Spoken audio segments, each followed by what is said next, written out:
असं आहे की पहिल्यांदा तर काँग्रेस पार्टीने या गोष्टीकरता माफी मागितली पाहिजे की अमित शहा यांचा अर्धवट व्हिडिओ ट्विट करून आणि त्याच्यावर त्यांनी संसदेचा वेळही खराब केला आणि आता जनतेचा वेळ देखील खराब करताय।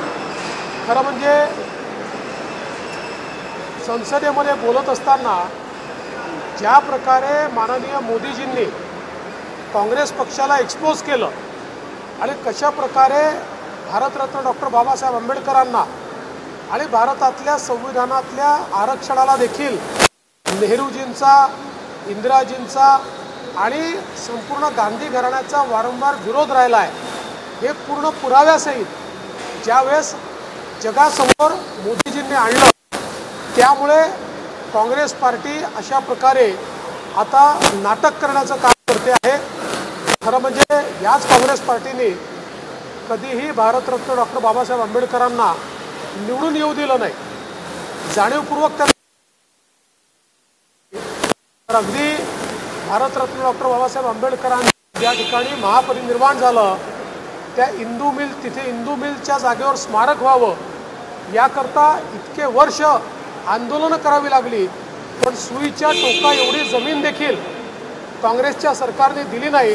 पण मोदीजी प्रधानमंत्री झाल्यानंतर आणि मी मुख्यमंत्री झाल्यावर त्यांच्याकडे गेलो, 3 दिवसामध्ये 2000 कोटी रुपयाची जमीन ही राज्य सरकारला दिली आणि आता त्या ठिकाणी स्मारक होत आहे। लंडनमध्ये ज्या ठिकाणी बाबासाहेब शिकले त्या ठिकाणी ते घर लिलावात निघालं होतं।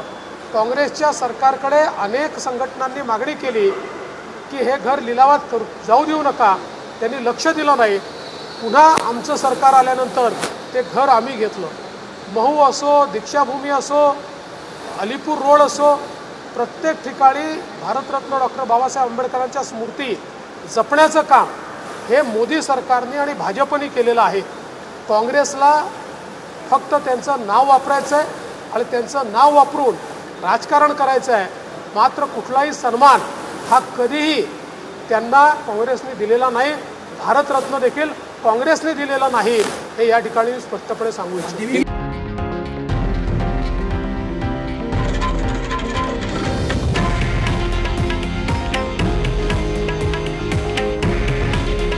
हे आहे देशातील नंबर 1 न्यूज नेटवर्क आणि आपण पाहत आहात TV9 मराठी।